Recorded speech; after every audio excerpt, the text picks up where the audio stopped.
Growth ಆಗ್ತಾ ಇಲ್ಲ ಹಾಗೆ ಹೀಗೆ ಅಂತೆಲ್ಲ ಹೇಳಿದ್ರೆ ಯಾವುದು ನನಗೆ ಮ್ಯಾಚ್ ಆಗಲಿಲ್ಲ ಅವ್ನು ಹೇಳಿದ್ದು. ಹೀಗಿರುವವರು ಶಾಪ ಕೊಟ್ಟರೆ ತಟ್ಟೋದಿಲ್ಲ ಅನ್ನೋದು ದೃಢವಾದ ನಂಬಿಕೆ. ಅದ್ರ ಬಗ್ಗೆ ಏನೋ ಯಾರ ಹತ್ರನೋ ಕೇಳಬೇಕು ಅನ್ನುವಂಥ ಒಂದು ಪ್ರಮೇಯವೂ ಇರಲಿಲ್ಲ.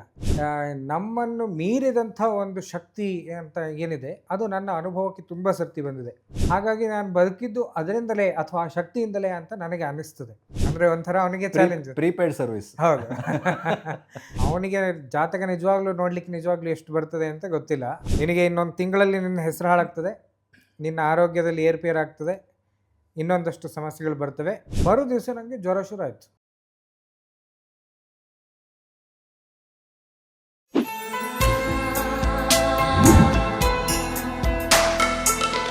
ನಮಸ್ಕಾರ. ಬಡಕಿಲಾ ಪ್ರದೀಪ್ ಯೂಟ್ಯೂಬ್ ಚಾನಲ್ನ ಮನಸ್ಸೇ ಓ ಮನಸ್ಸೇ ಕಾರ್ಯಕ್ರಮಕ್ಕೆ ನಿಮ್ಮೆಲ್ಲರಿಗೂ ಕೂಡ ಸ್ವಾಗತ. ನಮ್ಮ ಜೊತೆ ಅಕ್ಷರ ದಾಮ್ಲೆ ಅವರಿದ್ದಾರೆ. ಅವ್ರನ್ನ ಕಾರ್ಯಕ್ರಮಕ್ಕೆ ಸ್ವಾಗತ ಮಾಡೋಣ. ನಮಸ್ಕಾರ. ನಮಸ್ಕಾರ. ಸೊ ಅವರು ಯಾವತ್ತು ಮನಸ್ಸಿನ ಬಗ್ಗೆ ಚಿಂತೆ ಮಾಡೋರು. ಆದರೆ ಚಿಂತೆಯಿಂದಾಗಿ ಮನಸ್ಸಲ್ಲಿ ಏನು ಪ್ರಾಬ್ಲಮ್ ಆಗುತ್ತೆ ಅಂತಂದ್ರೂ ಕೂಡ ಅವ್ರ ಹತ್ರನೇ ಹೋಗ್ಬೋದು. ಆದರೆ ಇವತ್ತು ನಾವು ಮನಸ್ಸು ಹಾಗೂ ಅದರ ಸುತ್ತ ಇರುವಂಥ ಒಂದಿಷ್ಟು ವಿಚಾರದ ಬಗ್ಗೆ ಮಾತಾಡೋಣ. ಮೇಯ್ನಾಗಿ ಅವರ ಲೈಫ್ನಲ್ಲಿ ಒಂದು ಘಟನೆ ಆಯ್ತಂತೆ, ಆ ಘಟನೆನ ಅವ್ರ ಹತ್ರ ತಿಳ್ಕೊಳ್ಳೋಣ.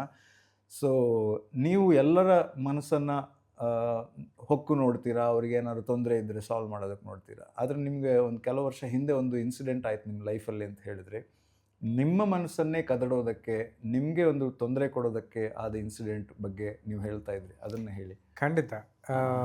ಯಾಕೆ ಅಂದರೆ ಕೆಲವು ಸರ್ತಿ ನಾವು ಎಲ್ಲವನ್ನು ನಾವು ತಿಳ್ಕೊಂಡಿದ್ದೇವೆ ಅಂತ ಅಂದ್ಕೊಂಡಿರ್ತೇವೆ. ಆದರೆ ಹೇಗೆ ವಿಷಯಗಳು ಹೊರಗೆ ಬರ್ತವೆ ಅಂದರೆ, ಇದು ಡೆಲ್ಲಿಯಲ್ಲಿ ಆದಂಥ ಘಟನೆ.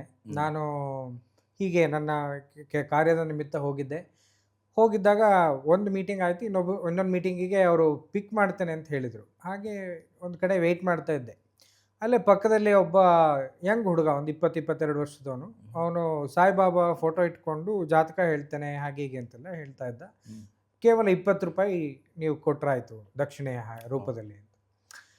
ಆ ಟೈಮ್ನಲ್ಲಿ ನನಗೆ ಆ ಕ್ಷಣದಲ್ಲಿ ನನಗೆ ಹೊಳೆದದ್ದೇನು ಅಂದರೆ, ಓಕೆ, ಇವನು ಭಿಕ್ಷೆ ಬೇಡ್ತಾ ಇಲ್ಲಲ್ಲ, ಅಟ್ಲೀಸ್ಟ್ ಅವನಿಗೆ ಏನೋ ಒಂದು ವಿದ್ಯೆ ಕಲ್ತಿದ್ದಾನೆ, ಆ ವಿದ್ಯೆಯನ್ನು ಉಪಯೋಗಿಸ್ಕೊಂಡು ಅವನ ಅರ್ನಿಂಗನ್ನು ಮಾಡ್ಲಿಕ್ಕೆ ಪ್ರಯತ್ನ ಮಾಡ್ತಾ ಇದ್ದಾನಲ್ಲ, ಜೊತೆಗೆ ಏನೋ ಒಂದು ಕುತೂಹಲ ಏನು ಮಾಡ್ತಾನಪ್ಪ ಅಂತ. ಯಾಕೆಂದರೆ ಜೀವನದಲ್ಲಿ ನನಗೆ ಆ ಟೈಮಲ್ಲಿ ಏನು ಸಮಸ್ಯೆ ಅಂತ ಏನಿರಲಿಲ್ಲ, ಅಥವಾ ಅದ್ರ ಬಗ್ಗೆ ಏನೋ ಯಾರ ಹತ್ರನೋ ಕೇಳಬೇಕು ಅನ್ನುವಂಥ ಒಂದು ಪ್ರಮೇಯವೂ ಇರಲಿಲ್ಲ. ಹಾಗಿದ್ದಾಗ ಸರಿ, ಅವನು ನೋಡ್ತಾ ಇದ್ದಾನೆ. ಹೇಗೋ ಟೈಮ್ ಇತ್ತು, ಇವರು ಒಂದು 15 ನಿಮಿಷ ಆಗ್ತದೆ ಅಂತ ಹೇಳಿದರು ನನ್ನನ್ನು ಪಿಕ್ ಮಾಡೋರು. ಅದಕ್ಕೆ ಸರಿ ಅಂತ ಹೇಳಿ ಅವನಿಗೊಂದು 20 ರೂಪಾಯಿ ಕೊಟ್ಟು, ಹೇಳು ನೋಡು ಅಂತ. ಅಂದರೆ ಒಂಥರ ಅವನಿಗೆ ಚಾಲೆಂಜ್, ಪ್ರೀಪೇಯ್ಡ್ ಸರ್ವಿಸ್. ಹೌದು.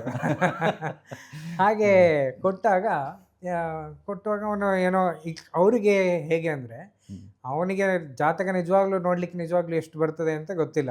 ಆದರೆ ಸಾಧಾರಣವಾಗಿ ಜಾತಕ ಕೇಳುವಂಥವ್ರು ಯಾರು, ಅವ್ರಿಗೆ ಏನೋ ಒಂದು ಜೀವನದಲ್ಲಿ ಸಮಸ್ಯೆ ಇರ್ತದೆ, ಇಲ್ಲದಿದ್ರೆ ಬರ್ತದೆ ಅಂತ ಹೇಳಿ ಆದ್ರೆ ಹೆದರೋ ಭಯ ಆದರೂ ಇರುವರು.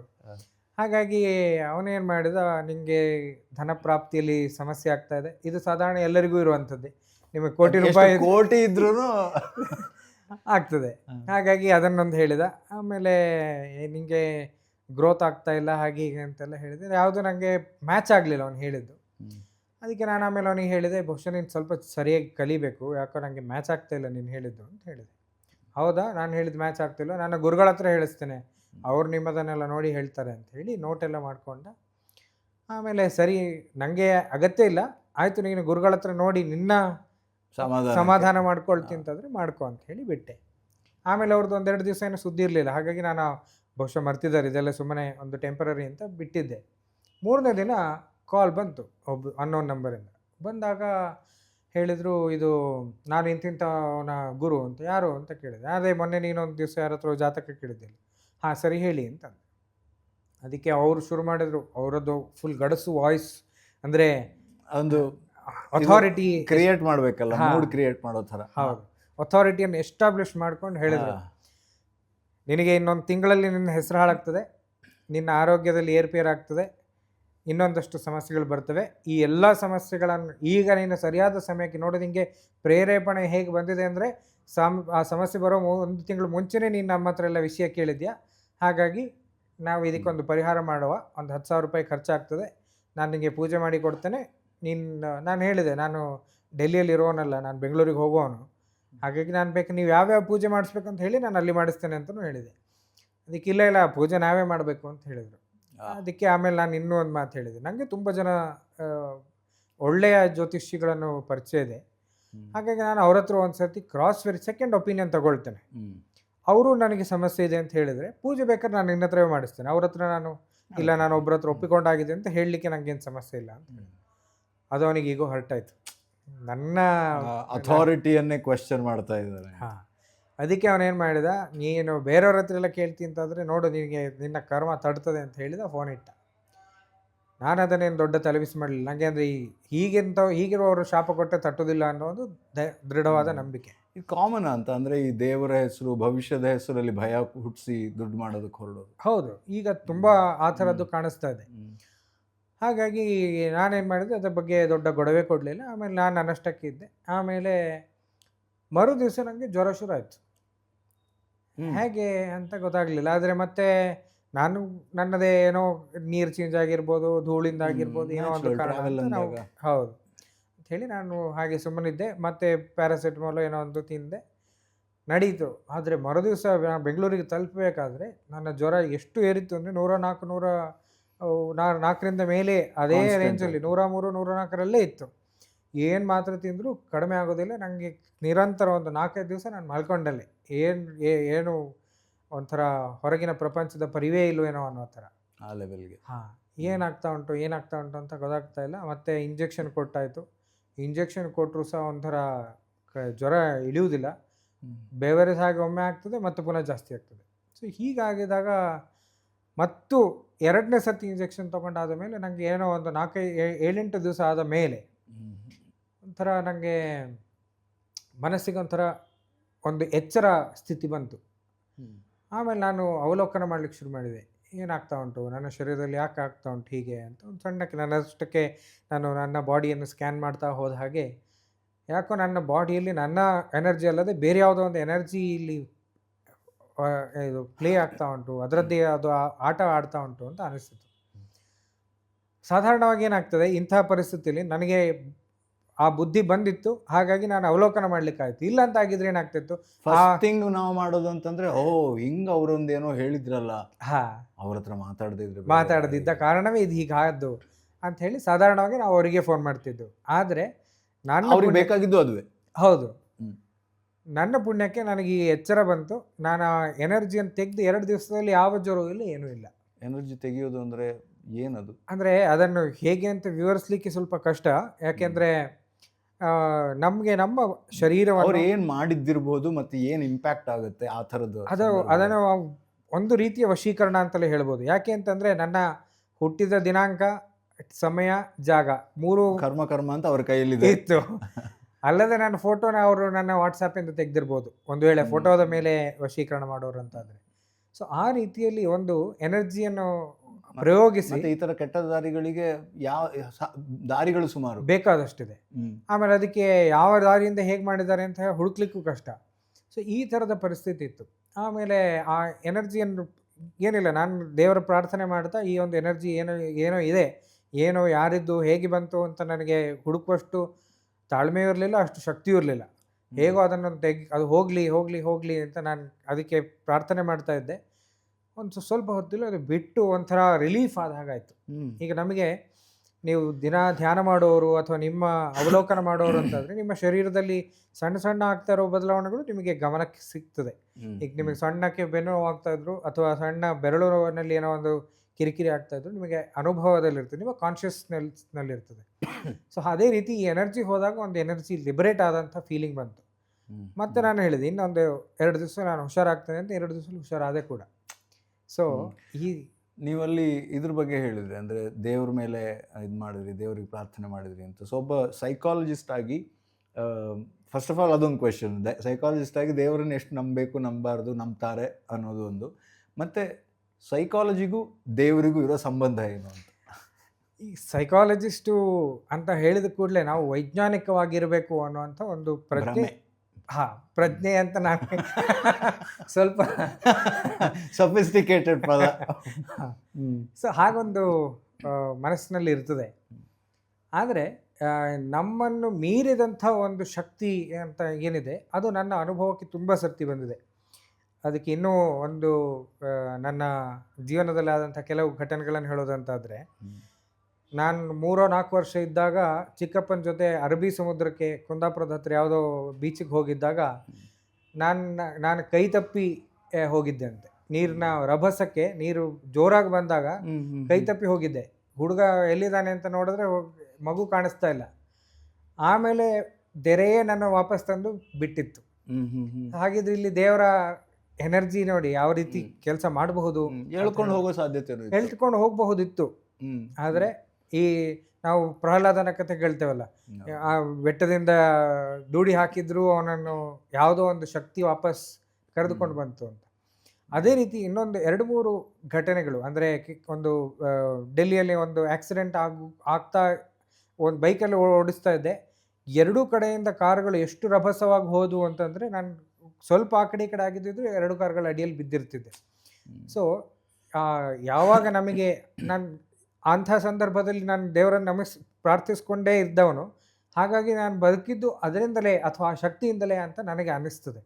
ಸೊ ಯಾವುದೋ ಒಂದು ನಮ್ಮ ಏನು ನಮ್ಮ ಅರಿವಿಗೆ ಬಾರದಂಥ ಒಂದು ಶಕ್ತಿ ಖಂಡಿತವಾಗ್ಲೂ ನಮ್ಮ ಪರಿಸರದಲ್ಲಿದೆ, ಅಥವಾ ನಮ್ಮ ಈ ದೇವರಿಗೂ ಸೈಕಾಲಜಿಗೂ ಎಷ್ಟು ಸಂಬಂಧ?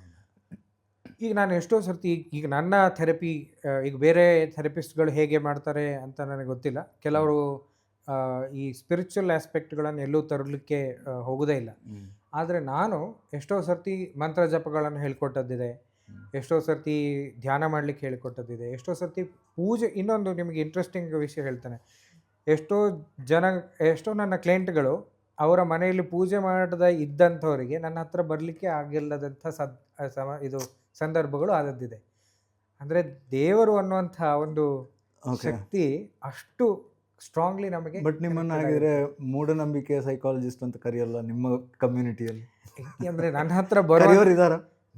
ಬೇರೆಯವರಿಗೆ ನಾನು ಸಾಧಾರಣ ಈ ಥರದ ವಿಷಯಗಳನ್ನು ನಾವು ಸೈಕಾಲಜಿಸ್ಟ್ಗಳ ಮಧ್ಯದಲ್ಲಿ ಈ ಥರ ಮಾತಾಡೋದಿಲ್ಲ. ಆದರೆ ಈ ವಿಷಯಗಳು ಆದರೆ ಈಗ ಬಂದಾಗ ಆ ಥರ ಕರೀಲೂಬಹುದು. ಯಾಕೆ ಅಂತಂದರೆ ನಮ್ಮ ಸೈಕಾಲಜಿಯ ಕ್ಷೇತ್ರದಲ್ಲಿ ನಾವು ಸ್ಟ್ಯಾಂಡರ್ಡ್ ಅಂತ ಅಂದ್ಕೊಂಡಿರೋದು ಅಮೆರಿಕನ್ ಸೈಕಾಲಜಿಕಲ್ ಅಸೋಸಿಯೇಷನ್ ಹೇಳಿದ್ದನ್ನೇ. ಬೇರೆ ಯಾವುದು ಅಂದರೆ ಅವರು ಒಪ್ಪಿದ್ರೆ ಮಾತ್ರ ನಾವು ಒಪ್ಪಬಹುದು ಅನ್ನುವಂಥ ಒಂದು ಏನು ಪ್ರಿಜುಡೈಸ್ಡ್ ಮೈಂಡ್ನಲ್ಲಿ ನಾವು ಎಷ್ಟೋ ಸರ್ತಿ ಇರ್ತೇವೆ. ನಮ್ಮ ಅನುಭವಕ್ಕೆ ಬಂದದ್ದು, ಈಗ ಸೈಕಾಲಜಿ ಅನ್ನುವಂಥದ್ದು ಎಷ್ಟು ಸಬ್ಜೆಕ್ಟಿವ್ ವಿಷಯ ಅಂತಂದರೆ, ನಮ್ಮ ಅನುಭವಕ್ಕೆ ಬಂದದ್ದು ಸತ್ಯ, ನನ್ನ ಅನುಭವಕ್ಕೆ ಬಾರದಂಥದ್ದು ಮಿಥ್ಯ ಇರಬಹುದು ಅಲ್ವಾ?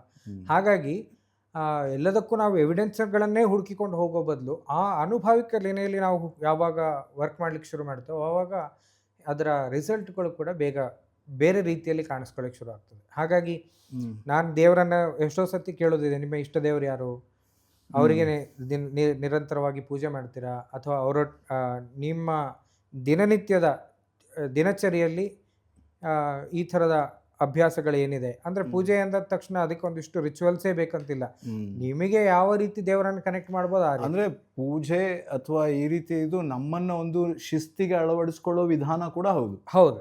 ಮತ್ತು ಇನ್ನೊಂದು, ನಾನು ಯಾರೊಬ್ಬರು ಆಯುರ್ವೇದಿಕ್ ಸೈಕಾಲಜಿ ರಿಲೇಟೆಡ್ ಅಂದರೆ ಮನೋವಿಜ್ಞಾನದ ಬಗ್ಗೆ ಅವರು ಡಾಕ್ಟ್ರ್, ಅವ್ರ ಹತ್ರ ಮಾತಾಡಿದಾಗ ಅವ್ರು ಹೇಳ್ತಾ ಇದ್ರು, ಈ ಅದರಲ್ಲಿ ಆಯುರ್ವೈದ್ಯದಲ್ಲಿ ಈ ಒಂದು ಉದಾಹರಣೆ ಕೊಟ್ಟರು ಅವರು. ಈ ತೀರ್ಥಯಾತ್ರೆ ಹೋಗೋದು ಕೂಡ ಒಂದು ಸೈಕಾಲಜಿಕಲ್ ಇದಕ್ಕೆ ಒಂದು ಟ್ರೀಟ್ಮೆಂಟ್ ಅಂತ ಹೇಳಿದ್ರು. ಯಾಕಂದರೆ ಒಂದು ಚೇಂಜ್ ಆಫ್ ಪ್ಲೇಸ್ ಮನಸ್ಸಿನ ಇದಾಗುತ್ತೆ. ಚೇಂಜ್ ಆಫ್ ಪ್ಲೇಸ್ ಮಾಡುವಾಗ ಒಂದು ಪಾಸಿಟಿವ್ ವೈಬ್ಸ್ ಇರೋ ಎನರ್ಜಿ ಇರುವಂಥ ಜಾಗಕ್ಕೆ ಹೋದರೆ ಅದು ಇನ್ನಷ್ಟು ಒಳ್ಳೇದಲ್ವಾ ಅನ್ನೋದಂದರೆ ಟ್ರೆಡಿಷ್ನಲ್ ಆಗೇ ಬಂದಿರೋದು ಕೂಡ. ಸೊ ಹಾಗಿದ್ರೆ ನಮ್ಮ ಲೈಫ್ನಲ್ಲಿ, ಲೈಫ್ ಸ್ಟೈಲ್ನಲ್ಲಿ ಮತ್ತು ಭಾರತೀಯ ಸಂಸ್ಕೃತಿಯಲ್ಲಿ ಇದು ಹಾಸುಹೊಕ್ಕಾಗಿದೆ ಅನ್ನೋದ್ರಲ್ಲಿ ಡೌಟ್ ಇಲ್ಲ. ಹೌದು, ಖಂಡಿತವಾಗ್ಲೂ. ಹಾಗಾಗಿ ನಮಗೆ ಹೇಗೆ ದೇವರೊಟ್ಟಿಗೆ ಕನೆಕ್ಟ್ ಆಗ್ಬೋದು ಹಾಗೆ, ಬಟ್ ಆ ಕನೆಕ್ಟ್ ಆಗ್ತಾ ಇದ್ದ ಹಾಗೆಯೇ ಅದರ ಪರಿಣಾಮವೇ ಬೇರೆ ಇರ್ತದೆ. ಅದು ನನ್ನ ಅನುಭವದಲ್ಲೂ ಬಂದಿದೆ. ಈಗ ನಾನು ಒಂದು ಟೈಮ್ನಲ್ಲಿ ನಾನು ದೇವರ ಎಕ್ಸಿಸ್ಟೆನ್ಸನ್ನು ಪ್ರಶ್ನೆ ಮಾಡ್ತಿದ್ದವನೇ. ಅಂದರೆ ಈ ಮಧ್ಯ ಒಂದು 10ನೇ ಕ್ಲಾಸು 12ನೇ ಕ್ಲಾಸ್ನ ಟೈಮ್ನಲ್ಲಿ ಈ ಸೈನ್ಸಿನ ಭೂತ ಹೊಕ್ಕಿದಾಗ ಎಲ್ಲದಕ್ಕೂ ಪ್ರೂಫ್ ಕೇಳುವಂತಹ ಒಂದು ಅಲ್ಲ, ಇವತ್ತಿನ ನೆಲೆಗಟ್ಟು ಆಗಿದೆ. ಇವತ್ತಿನ ಸೊಸೈಟಿ ಕೂಡ ಜಾಸ್ತಿ ಅದನ್ನೇ ಮಾತಾಡುತ್ತೆ, ಅದ್ರ ಬಗ್ಗೆನೇ ನಂಬಿಕೆಯನ್ನು ಜಾಸ್ತಿ ಇಟ್ಕೊಂಡಿದೆ. ತಪ್ಪು ಅಲ್ಲ, ಹೌದು. ಆದರೆ ಎಷ್ಟು ಸೈಂಟಿಫಿಕ್ ಅಂತ ಹೇಳೋದು ಮತ್ತು ಎಷ್ಟು ಕೆಲವೊಂದಕ್ಕೆ ಲಾಜಿಕನ್ನು ಹುಡ್ಕೋದಕ್ಕೆ ಆಗದೆ ಇರುವಾಗ ನಾವು ಅದನ್ನು ಹೇಗೆ ನಂಬಬೇಕು ಅನ್ನೋವಂಥದ್ದು ಕೂಡ ನಮ್ಮ ಜಿಜ್ಞಾಸೆಯ ಇದರಲ್ಲಿ ಇರುವಂಥದ್ದು. ಈಗ ಆ ಥರದ ಪ್ರಶ್ನೆಗಳು ಬರೋದು ತಪ್ಪಲ್ಲ, ಯಾಕೆಂದ್ರೆ ಪ್ರಶ್ನೆ ಕೇಳಿದಷ್ಟು ನಮಗೆ ಹುಡುಕ್ಲಿಕ್ಕೆ ಅವಕಾಶ ಸಿಗ್ತದೆ. ಎಲ್ಲವನ್ನು ನಾವು ಬೇರೆಯವ್ರು ಹೇಳಿದ್ದನ್ನು ಹಾಗೆಯೇ ನಂಬಬೇಕು, ಹಾಗೆ ಒಪ್ಪಬೇಕು ಅನ್ನುವಂಥ ಯಾವುದೇ ಒಂದು ಪರಿಕಲ್ಪನೆ ಇಟ್ಕೊಳ್ಬೇಕಾಗಿಲ್ಲ. ಪ್ರಶ್ನೆ ಮಾಡ್ಬೋದು, ಆದರೆ ಹಾಗಂತ ಪ್ರಶ್ನೆಯಲ್ಲೇ ಸಿಕ್ಕಾಕೊಳ್ಬೇಕಾ ರೈಟ್ ಅಥವಾ ಮುಂದೆ ಹೋಗ್ಬೇಕಾ ಅಂತ ನಾವು ನೋಡ್ಕೊಳ್ಬೇಕಾಗತ್ತೆ. ಆಗಲಿ, ಕೊನೆಗೂ ನೀವು ಅಂದರೆ ಒಬ್ಬ ಸೈಕಾಲಜಿಸ್ಟನ್ನ ಮನಸ್ಸನ್ನೇ ಕದಡಿದ ಒಂದು ಎಪಿಸೋಡನ್ನು ತಿಳ್ಕೊಂಡ್ವಿ ನಾವು. ತುಂಬ ಇಂಟ್ರೆಸ್ಟಿಂಗ್. ಬಟ್ ಹಾಗೆ ಆ ಥರದ ಸಂದರ್ಭದಲ್ಲಿ ನಾವು ಹೇಗೆ ಎಚ್ಚೆತ್ತಿರಬೇಕು, ಆ ಥರದ ಟ್ರ್ಯಾಪ್ಗಳಿಗೆ ನಾವು ಯಾಕೆ ಬೀಳಬಾರ್ದು, ಹೇಗೆ ನಮ್ಮನ್ನು ನಾವು ಸ್ವಲ್ಪ ಅಲರ್ಟಾಗಿ ಇಟ್ಕೊಳ್ಬೇಕು ಅನ್ನೋದು ಅದರ ಐ ಥಿಂಕ್ ಅದರಲ್ಲಿ ಸಿಗ್ತಾ ಇರುವಂಥ ಒಂದು ಮೆಸೇಜ್ ಕೂಡ ಹೌದು. ಅಂದರೆ ಅಷ್ಟು ತಿಳ್ಕೊಂಡಿದ್ರು ಕೂಡ ಅವರನ್ನು ಒಂದು ವಶೀಕರಿಸುವಂಥ ಪ್ರಯತ್ನ. ಸೊ ಈ ರೀತಿಯದ್ದು ನಡೆಯುತ್ತೆ. ಸೊ ಅದರಿಂದ ಥ್ಯಾಂಕ್ಫುಲಿ ಹೊರಗೆ ಕೂಡ ಬಂದ್ರಿ. Anyway, so thank you so much. ಇದು ಇವತ್ತಿನ ಈ ಕ್ಷಣದ ಮಾತುಕತೆ ನಮ್ಮದು. ಮುಂದಿನ ಸಂಚಿಕೆಯಲ್ಲಿ ಈ ಥರದ ಇನ್ನೊಂದು ಯಾವುದಾದ್ರು ಒಂದು ಇಂಟ್ರೆಸ್ಟಿಂಗ್ ಆಗಿರುವಂಥ ಕಥೆನ ನಿಮ್ಮಿಂದ ಕೇಳಬೇಕು, ಅದರಿಂದ ಏನೋ ತಿಳ್ಕೊಳ್ಳೋದಿರುತ್ತೆ. ಸೊ ಮುಂದಿನ ಸಂಚಿಕೆಯಲ್ಲಿ ಸಿಗೋಣ. ನಮಸ್ಕಾರ.